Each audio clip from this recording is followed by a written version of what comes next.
Hello, hi to everyone. I welcome you all to my channel Mantro, Daily Mantras for Everyone.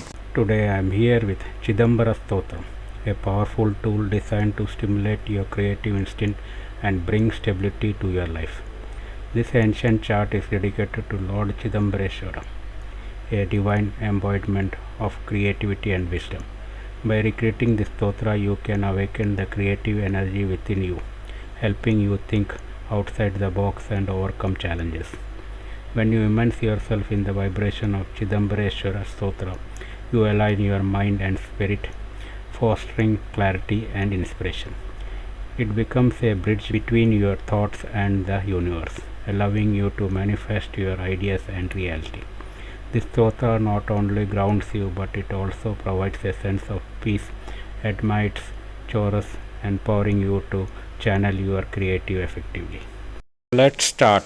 कृपासमुद्रं सुमुखं त्रिनेत्रं जटाधरं Parvati वामभागं सदाशिवं रुद्रमन्तरूपं चिदम्बरेशं हृदि भावयामि वाचामतीतं फणिभूषणाङ्गं गणेशतातं धनदस्य मित्रं कन्दर्पनाशं कमलोत्पलाक्षं चिदम्बरेशं हृदि भावयामि रमेशवन्द्यं रजताद्रिनाथं श्रीवामदेवं भवदुःखनाशं रक्षाकरं राक्षसपीडितानां चिदम्बरेशं हृदि भावयामि देवादिदेवं जगदेकनाथं देवेशवन्द्यं शशिखण्डचूडं गौरीसमेतं कृतविघ्नदक्षं चिदम्बरेशं हृदि भावयामि वेदान्तवेद्यं सुरवैरिविघ्नं शुभप्रदं भक्तिमदन्तराणां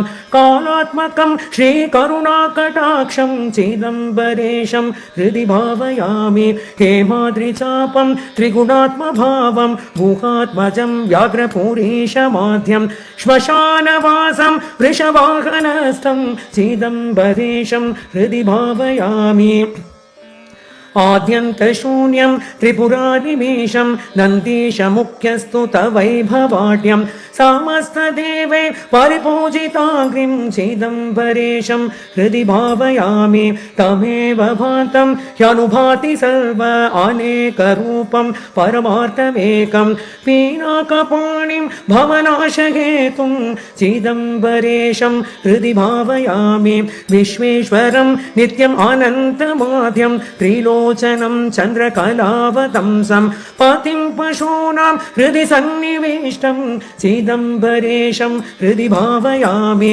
विश्वाधिकं विष्णुमुखैरुपास्यं त्रिलोचनं पञ्चमुखं प्रसन्नं उमापतिं पापहरं प्रशान्तं चिदम्बरेशं हृदि भावयामि कर्पूरगात्रं कमनीयनेत्रं कस्सारिमित्रं कमलेन्दुवक्त्रं कन्दर्पगात्रं कमलेशमित्रं चिदम्बरेशं हृदि भावयामि विशालनेत्रं परिपूर्णगात्रं गौरीकडत्रं हरिदम्बरेशं कुबेरमित्रं जगतपवित्रं चिदम्बरेशं हृदि भावयामि कल्याणमूर्तिं कनकाद्रिचापं कान्तासमाक्रान्तनिजातदेकं कपर्दिनं कामरिपुं पुरारिं चिदम्बरेशं हृदि भावयामि कल्पान्तकलहितचण्डत्रुतत्तं समस्तवेदान्तवचोनिगूढम् अयुग्मनेत्रं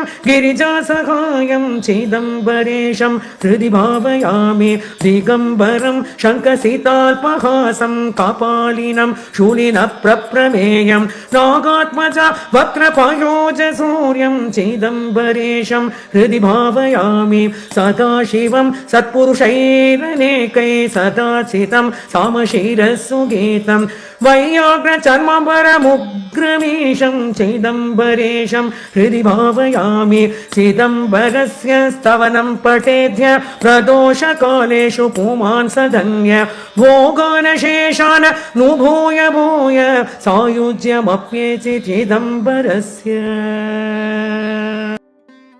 If you have liked this video, please do subscribe and turn on the notification